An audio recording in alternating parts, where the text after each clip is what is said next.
Baik, kita mulai ya. Assalamualaikum warahmatullahi wabarakatuh.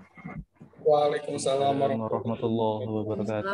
Selamat pagi semuanya.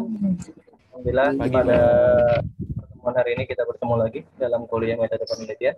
Mudah-mudahan semua dalam keadaan sehat walafiat. Ya. Tadi akan jelaskan kembali tentang materi minggu lalu, yaitu penelitian kuantitatif. Nanti akan kita lanjutkan dengan penelitian survei. Ya, baik. Minggu lalu kita bicara tentang penelitian kuantitatif. Ya. Kalau sebelumnya kita bicara soal kualitatif, di mana dominasi penelitian kualitatif adalah deskripsi secara teori, maka untuk penelitian kuantitatif ini lebih kepada numerikal atau pengujian secara statistik. Pengujian secara statistik. Ya, pengujian secara statistik ini didapat dari data-data, ya, data-data baik itu data siswa maupun data-data lain yang mendukung penelitian kuantitatif. Bagaimana data-data ini diperoleh, gitu kan?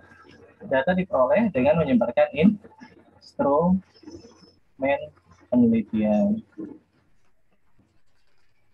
Jadi alur penelitian kuantitatif seperti ini. Nah, untuk instrumen penelitian sendiri nanti akan kita bahas khusus untuk teori instrumen penelitian. Nah, kuantitatif ya, di mana penelitian ini lebih bersifat numerikal, kemudian data-data statistik digunakan untuk mengambil sebuah keputusan. Ya, hipotesis nanti akan mengambil sebuah simpulan atau putusannya.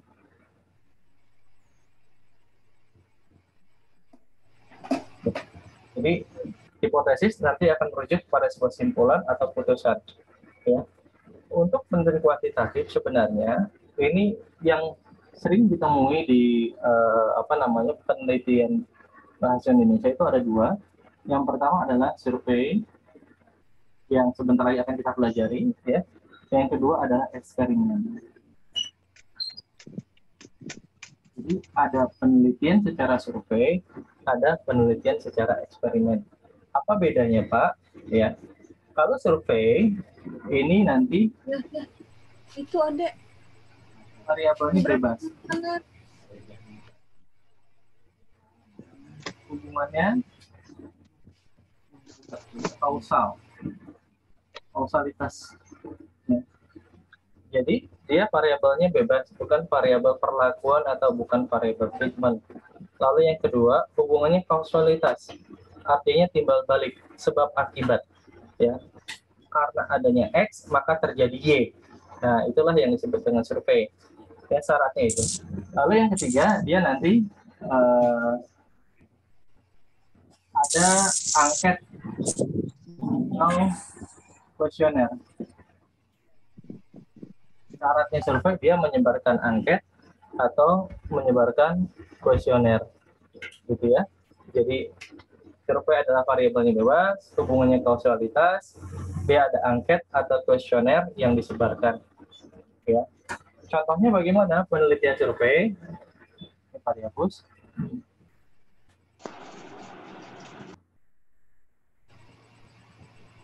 Yang lazim ditemui di pendidikan bahasa Indonesia misalkan pengaruh kecerdasan emosional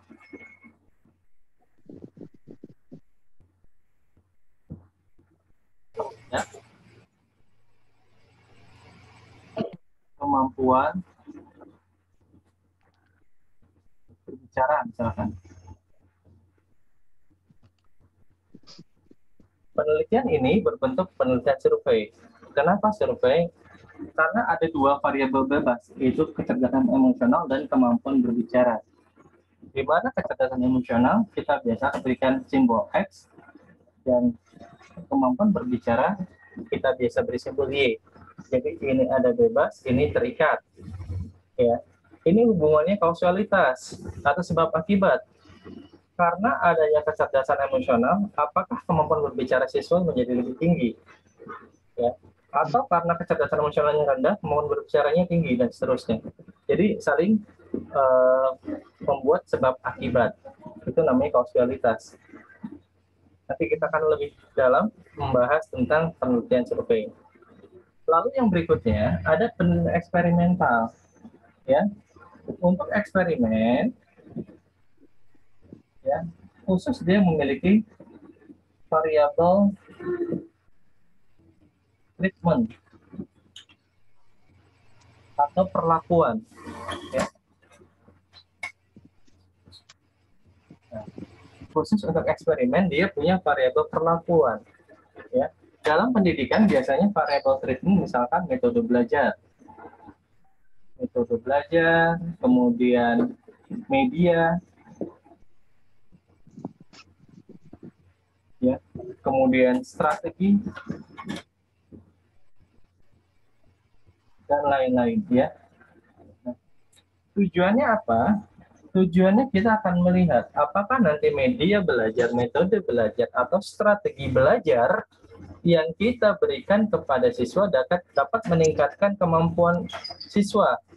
Misalnya dalam menulis, dalam berbicara, dalam menyimak, ya, dari metode yang dikembangkan oleh guru. Ya, contoh, Pak ambil judul pengaruh metode time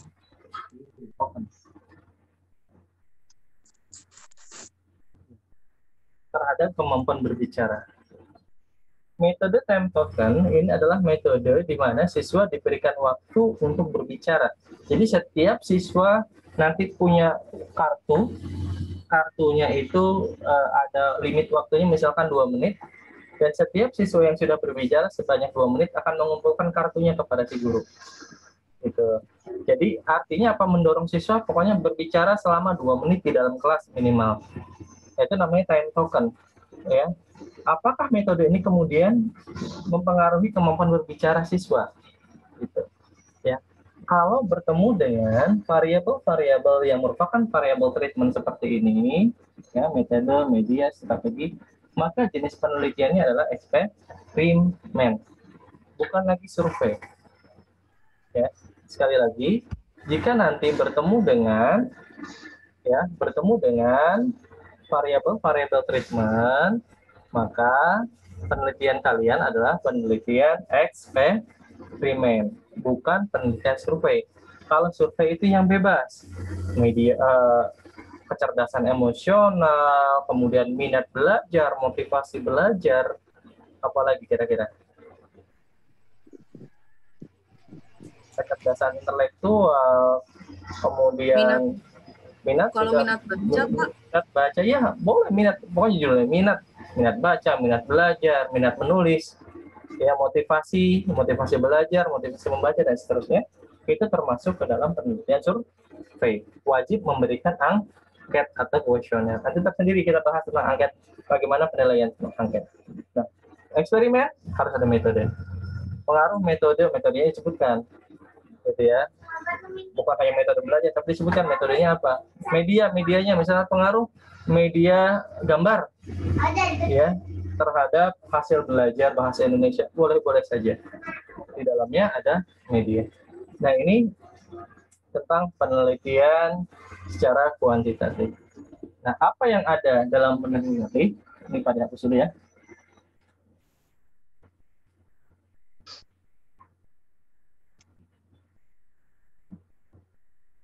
Ciri penelitian kuantitatif.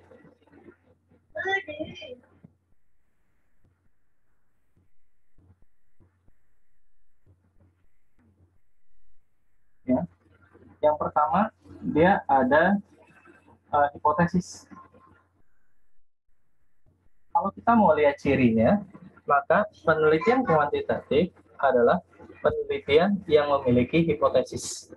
Ya, hipotesis itu adalah apa sih kemarin? Apa itu hipotesis? Hipotesis adalah dugaan sementara.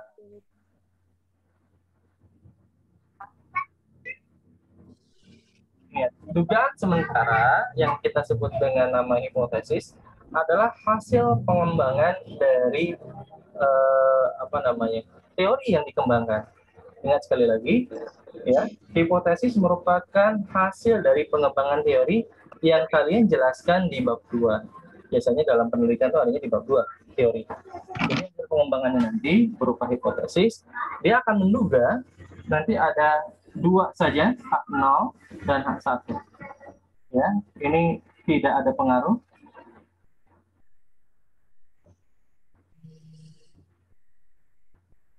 Ini ada pengaruh, misalkan begitu. Sifat dari penelitian kuantitatif adalah tertutup. Kenapa tertutup? Karena hanya membuat 2 simpulan saja. Simpulannya bisa dia ada pengaruh atau bisa tidak ada pengaruh.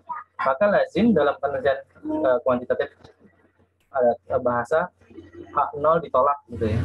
Kalau H0 ditolak berarti yang tidak ada pengaruhnya ditolak. Kalau H0 ditolak, otomatis H1 diterima sehingga ada pengaruh gitu ya. Jadi kalau ada H0 ditolak, maka H1 diterima. Artinya ada pengaruh. Maka disebutnya sifatnya tertutup kalau untuk penelitian kuantitatif. Karena hanya ada 2 simpulan. Lalu yang kedua, cirinya adalah dia data numerikal tadi yang diolah dengan statistik.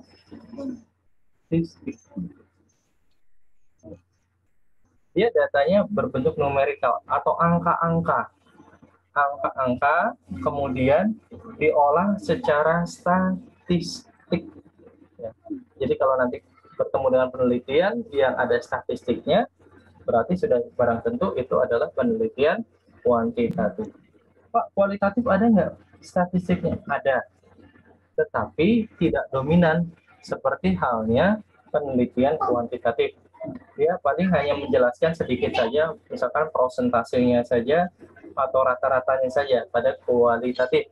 Sementara pada kuantitatif, data numerikalnya ini adalah yang paling dominan karena nanti akan menjawab sebuah hipotesis penelitian sehingga timbul kesimpulan ditolak atau diterima.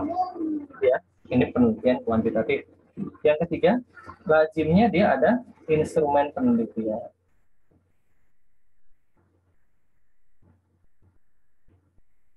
Cirinya tadi ya. Apa sih instrumen penelitian? Instrumen itu adalah alat. Jadi kalau instrumen penelitian adalah alat yang digunakan untuk mendapatkan data. Alat yang digunakan untuk mendapatkan data dalam penelitian disebut instrumen penelitian. Seperti apa Pak instrumen penelitian? Oh banyak, misalkan kuesioner. Ya. Kuesioner itu disebut juga sebagai instrumen penelitian. Apalagi selain kuesioner, kira-kira tes hasil belajar. Hasil belajar. Soal ya, untuk soal. Nah, ini juga disebut sebagai instrumen penelitian. Ya, dan banyak lagi. Tergantung nanti dari jenis judul penelitian. Ya. Nah, adapun penelitian survei dan eksperimen tentu akan berbeda nanti cara untuk mendapatkan atau menghitung secara statistiknya. Nah, kita akan mulai masuk sekarang ke dalam penelitian survei. Dilanjutkan minggu depan kita akan masuk ke dalam penelitian eksperimen. Sampai sini dulu ada pertanyaan kah? Ada pertanyaan sampai sini?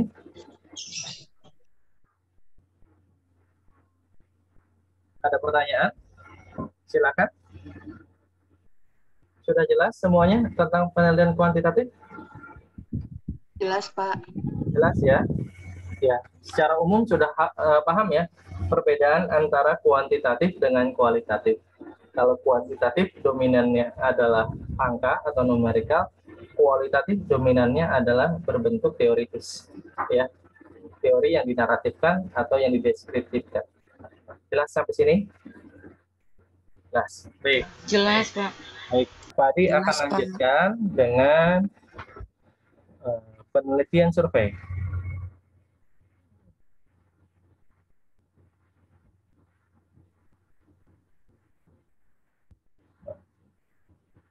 Baik ya. Penelitian survei ya merupakan salah satu penelitian kuantitatif. Gitu ya. Apa sih survei itu? Ya.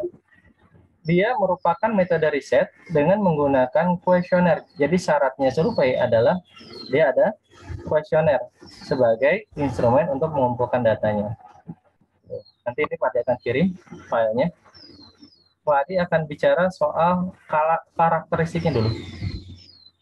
Penelitian survei memiliki karakteristik.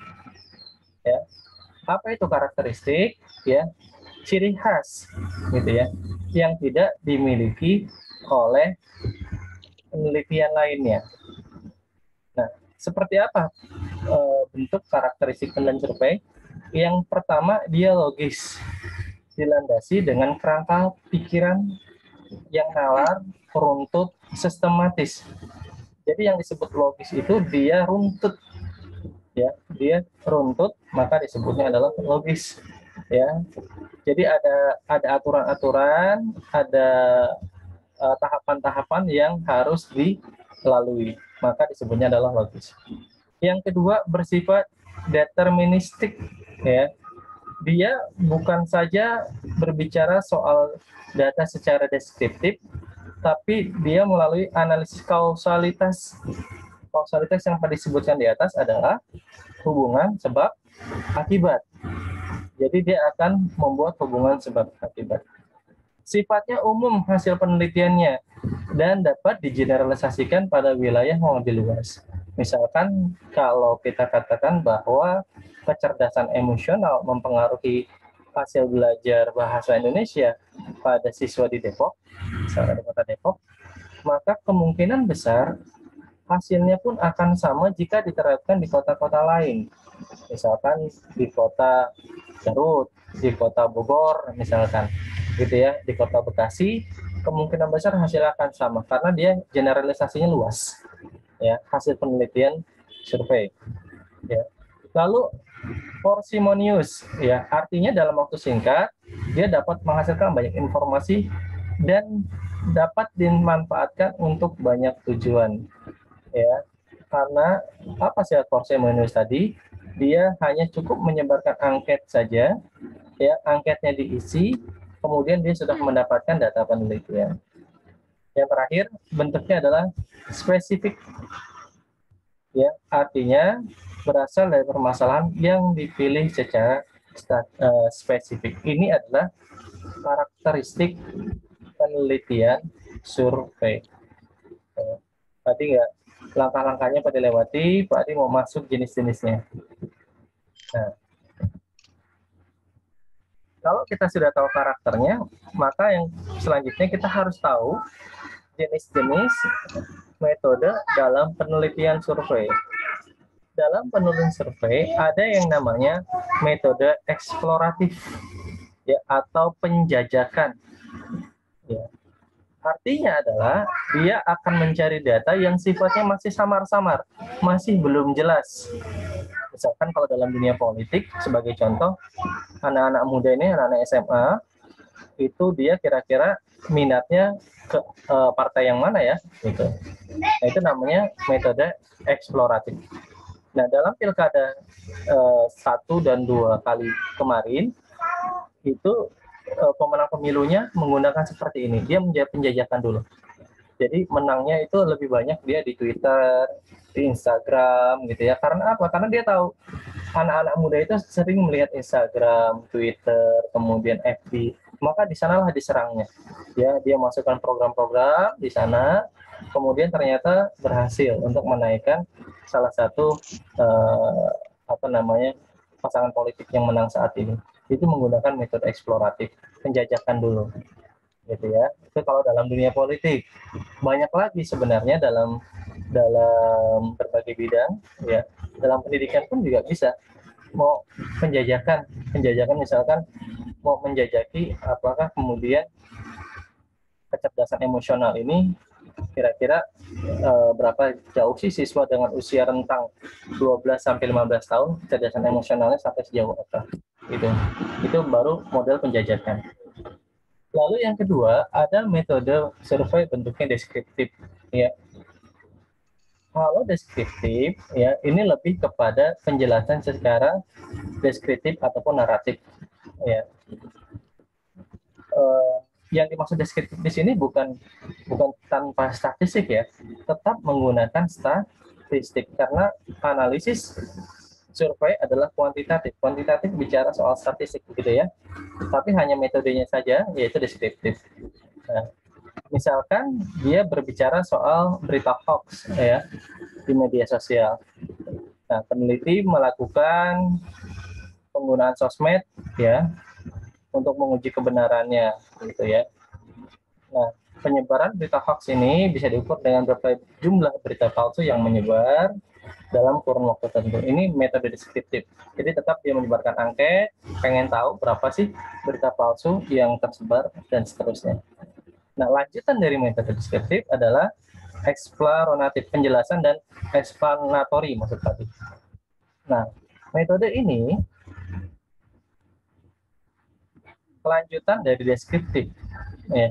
Bedanya, nah ini dia ada pencarian hubungan kausalitas atau sebab akibat. Nah, nanti disinilah kalian akan membuat penelitian. Ya, di bagian inilah kalian akan membuat penelitian kalau mau mengambil penelitian berbentuk survei. Ya. Jadi nanti kalian akan membuat hubungan kausalitas sebab akibat, lalu hasilnya akan dideskriptifkan seperti itu. Contohnya yang tadi pengaruh kecerdasan emosional terhadap ya hasil belajar bahasa Indonesia. Maka nanti menggunakan ini metode penjelasan eksplanatori.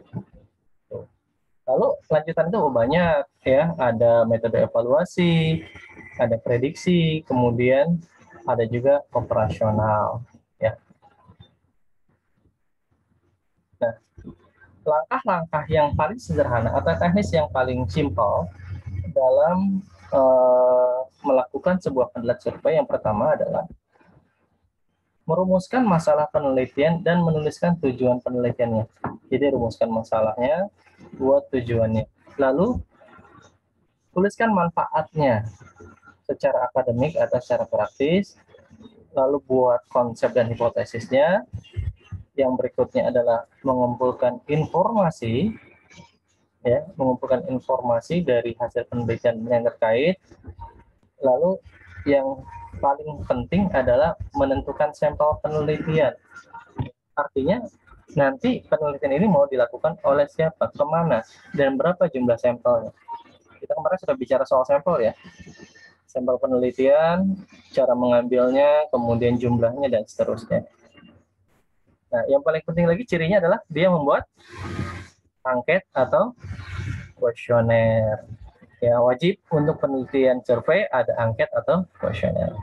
Kemudian mengumpulkan data, memberi penjelasan, kemudian mengolah dan menganalisis, melaporkan hasil penelitian secara tertulis. Oke, itu langkah-langkah yang paling sederhana. Lalu statistiknya seperti apa sih? Umumnya untuk penelitian survei, statistiknya berbentuk ini, uji korelasional, product moment, ya. R itu artinya hubungan, ya, hubungan X, Y adalah variabel X dan variabel Y. Nanti akan dilihat berapakah besar hubungan antara variabel X dan variabel Y. Secara statistik itu dari 0 hingga 1. Mendekati 0 berarti hubungannya semakin rendah. Mendekati 1 berarti hubungannya semakin baik. Gitu ya. Nanti bisa dibaca lagi buku metode penelitiannya tentang uji korelasional, mentafsirkan, mendefinisikan hasil dari uji korelasional. Sudah punya semua bukunya? Sudah ya, insya Allah ya. Lalu setelah melakukan uji korelasional, kita melakukan uji hipotesis. Ya, hipotesis ini tujuannya adalah untuk melihat apakah ada pengaruh atau tidak ada pengaruh. Ya, sebagai contoh ini untuk uji T, apabila terhitungnya lebih besar dari T tabel, maka hipotesis 0 ditolak dan hipotesis kerja atau H1 diterima. Artinya adalah ada pengaruh. Nah, apabila terhitungnya lebih kurang dari T tabel, maka hipotesis 0-nya diterima dan hipotesis kerja ditolak, artinya tidak ada pengaruh. Baik, sampai sini ada pertanyaan, silakan. Maaf, saya ingin bertanya, Pak, Ya. tapi agak di luar ini sih, Pak. Tapi masih nyambung, boleh, Pak? Boleh, apa pertanyaannya? Mengenai metode penelitian, Pak. Kenapa dengan metode penelitiannya? Misalnya dalam judul saya itu, Pak, depannya itu mengandung kata analisis. Maka metode penelitiannya itu apa ya, Pak? Karena setiap metode penelitian itu kan ada ciri khasnya ya, Pak. Yang Coba bergantung penelitiannya lebih jelas deh. Analisis apa? Tadi mau lihat variabel X dan Y-nya. Analisis minat baca dan persepsi siswa dalam pembelajaran bahasa Indonesia, Pak. Analisis minat baca variabel bebas. Kemudian persepsi siswa juga variabel bebas terhadap dalam pembelajaran bahasa Indonesia. Nah, ini kedua-duanya masih variabel bebas dan belum ada variabel terikatnya. Kalau mau analisis minat baca terhadap hasil belajar dan gitu. Ya, kalau minat dan persepsi itu masih dua-duanya variabel bebas, belum ada variabel terikatnya, sehingga masih rancu untuk dijadikan sebuah judul penelitian. Nah, kalau seperti ini biasanya adalah penelitian survei, ya, bukan eksperimental. Halo? Dalam terhadap belajar ya, Pak ya? Terhadap kemampuan menulis, terhadap hasil belajar, terhadap kemampuan berbicara, dan itu variabel terikat. Dan depannya nggak pakai pengaruh, Pak, tapi analisis. Ya nggak apa-apa, yang terpenting kita lihat variabel berikutnya, itu variabel bebas dan terikat atau variabel eksperimen. Karena kalau variabel eksperimen ada metodenya, tetap saja analisis metode belajar, ya sudah, pasti itu eksperimen. Itu ya. Lanjut. Ada yang tanya lagi? Baik, Pak. Makasih, Pak. Ya, sama-sama. Ada yang tanya lagi? Baik. Kalau sudah tidak ada yang bertanya, maka Pak dicukupkan kuliah Zoom-nya. Setelah ini Pak dikirimkan materinya untuk kalian pelajari. Lalu nanti ada latihannya, silahkan dikerjakan. Gitu ya? Baik. Selamat pagi semuanya. Terima kasih telah mengikuti kuliah pada pagi hari ini. Jaga kesehatan selalu. Ya. Assalamualaikum warahmatullahi wabarakatuh. Waalaikumsalam Waalaikumsalam warahmatullahi wabarakatuh.